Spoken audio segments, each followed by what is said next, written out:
आलस से दूर करने का उपाय बता रही हूँ। अगर आपके घर का सदस्य आलसी है, 10 बार बोलने पर एक काम करता है, उसको नींद ही नींद आती है, उसको आलस ही आलस आता है, उसका किसी भी काम में मन नहीं लगता है, बस सोने का मन करता है, तो ऐसे बच्चों को, बुजुर्गों को, युवाओं को, किसी भी वर्ग को आज आलस्य से मुक्ति का उपाय बता रही हूँ। आलस्य से मुक्ति का उपाय बहुत ज़रूरी है, क्योंकि जो आलसी मनुष्य होता है वो शनि से शासित होता है। शनि का इतना गहरा प्रभाव उस पर होता है कि वो आलसी बन जाता है। हालांकि शनि कर्महीनता को खिलाफ कहता है, लेकिन शनि की जो मूल प्रवृत्ति है उसका जो डिस्क्राइब किया गया है ज्योतिष शास्त्र में, वो आलस्य को किया गया है। शनि जिसका बहुत प्रभावी होता है उस पर वो मनुष्य टालम टोल की प्रवृत्ति रखता है, आज का काम कल पर टालता है। तो ये प्रवृत्ति सही नहीं है, और इसको सही करने के लिए आपको, और जिसका एक बात बता दूं, जिसका शनि अच्छा होता है ना, वो तो ऐसा काम नहीं करता, मतलब वो मनुष्य आलसी नहीं होता। शनि शुभ के लक्षण यही है कि वो मनुष्य बहुत फुर्तीला होगा।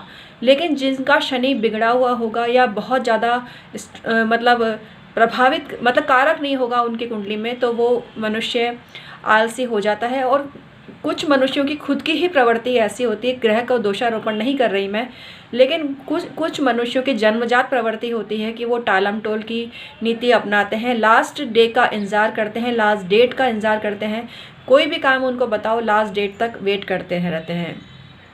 तो ऐसे मनुष्यों को अपने कर्म पथ को समझना चाहिए और उनको अच्छा बनाना चाहिए। तो आज कुछ चुनिंदा उपाय बता रही हूँ जिनको अपनाकर आपका भला हो सकता है। आपके घर का जो आलसी मनुष्य है वो फुर्तीला बन जाएगा और भाग भाग के काम करेगा कि आप चकित रह जाएंगे। तो आइए आज का वीडियो शुरू करते हैं। मैं हूँ आपकी अपनी डॉक्टर उमाश्री। मेरे चैनल में हमेशा आपका स्वागत होता है, आज भी पूरे मन से आपका स्वागत करती हूँ। कैसे हैं मित्रों आप लोग? हालचाल बताते रहा कीजिए, अच्छा लगता है आपके हालचाल जानकर। आप मुझसे ज्योतिषीय परामर्श भी ले सकते हैं, इसके लिए डिस्क्रिप्शन में ईमेल आईडी के ज़रिए संपर्क करना पड़ता है। मेरा नाम है डॉक्टर उमाश्री। मैं 23-24 साल से ज्योतिष पर काम कर रही हूँ। आप भी मुझसे परामर्श लेकर अपने जीवन को लाभान्वित कर सकते हैं। मेरे जो सब्सक्राइबर हैं हमेशा खुशहाल ज़िंदगी बसर करते रहें, मेरी ब्लेसिंग्स उनके साथ में होती है। तो आइए आज का वीडियो शुरू करते हैं और आपको बताते हैं आपको क्या करना है, ऐसा उपाय जो आपको बहुत ज़्यादा फ़ायदा पहुंचा सके। मित्रों, आलसी मनुष्य को सुधारने के लिए आपको चाहिए कि उसको सूर्य उपासना का मार्ग दिखाएं। सूर्य बहुत फुर्तीला होता है और सूर्य प्रधान व्यक्ति बहुत ज़्यादा फुर्तीला होता है और जल्दीबाजी में काम करता है, मतलब सोच समझ के काम करता है। उसका मैनेजमेंट स्किल बहुत ही गज़ब की होती है जिसका सूर्य अच्छा होता है। आपको सूर्य को जल चढ़ाने को प्रोत्साहित करना चाहिए ऐसे सदस्य को जो आलसी है, और आपको आदित्य हृदय स्रोत का पाठ उनको करने को बोलना चाहिए। सूर्य सहस्त्र नाम का भी पाठ कर सकते हैं। ये पाठ वो नहीं कर सकें तो सुन सकते हैं। आजकल तो इतने वीडियो अवेलेबल हैं, कोई सा भी वीडियो आप सुन सकते हैं धर्म से रिलेटेड, तो आपको फ़ायदा होने लगेगा। नमक कम कम देवें, ऐसे सदस्य को नमक कम देवें, उससे उसका सूर्य अच्छा होगा और चमत्कारिक परिणाम आपकी ज़िंदगी में आएंगे। काले रंग से परहेज़ करें, स्पेशली जो शनिवार होता है उस दिन उनको पीले रंग के वस्त्र पहनने को दें, या केसरिया या भगवा कलर के वस्त्र पहनने को दें, तो उनके जीवन में चमत्कारिक परिवर्तन आएगा। एक टोटका मैं बता रही हूँ, ये टोटका आपको बहुत काम आएगा और ये टोटका करके देखिएगा। आपको लेनी है चींटी के बिल की मिट्टी। चींटी के बिल की जो मिट्टी होती है वो छितरी हुई होती है और आपको समझ में आ जाएगा, वो चींटी के द्वारा खोदी हुई मिट्टी होती है जो चमत्कारिक रूप से आपको फलदायी रिजल्ट देती है। तो चींटी के बिल की मिट्टी लेकर उसको गीला कर लीजिए और उसको किसी कपड़े में बांधकर, मतलब लाल रंग के कपड़े में बांधकर या भगवा कलर के कपड़े में बांधकर ऐसे सदस्य के सिरहाने रख दीजिए जो कर्महीन है, कर्मशील नहीं है। वो उसको कर्म का पाठ पढ़ाने के लिए, क्योंकि जो चींटी होती है वो कर्मशील होती है। आपने देखा होगा चींटियाँ कभी भी बेकार नहीं आपको बैठी हुई मिलेंगी।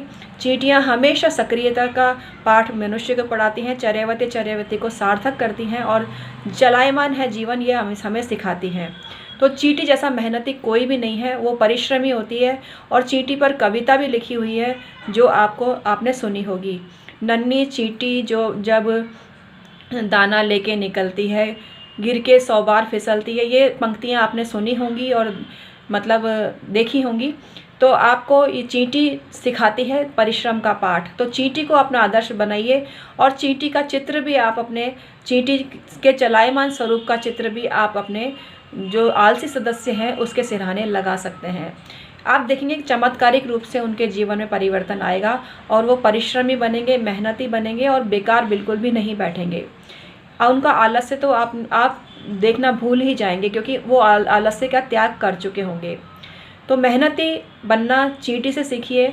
और भी क्रिएचर्स हैं, जैसे खरगोश का भी मूर्ति आप रख सकते हैं। खरगोश की मूर्ति भी आपको परिश्रम का पाठ पढ़ाती है और आपको मेहनती बनाती है। इसी प्रकार से बैल की मूर्ति या बैल का चित्र भी आप लगा सकते हैं। बैल भी परिश्रम का प्रतीक है, पुरुषार्थ का प्रतीक है और परिवार का प्रतीक है और सार्थक प्रयासों का प्रतीक है। तो बैल का चित्र भी आप लगा सकते हैं, बैल की मूर्ति भी आप रख सकते हैं किसी भी रूप में। आपको चमत्कारिक परिणाम कुछ ही दिनों में मिलने लगेंगे। तो ये उपाय करके देखिए, इन उपायों से आपको बहुत लाभ होगा। और कमेंट सेक्शन में आके बताइए कि इन उपायों से आपको कितना लाभ हुआ। सूर्योदय का चित्र भी आप जातक के कमरे में लगा सकते हैं जिनको आपको सुधारना है। तो आज का वीडियो मैं समाप्त करती हूँ मित्रों। अगर पसंद आया हो तो लाइक करना।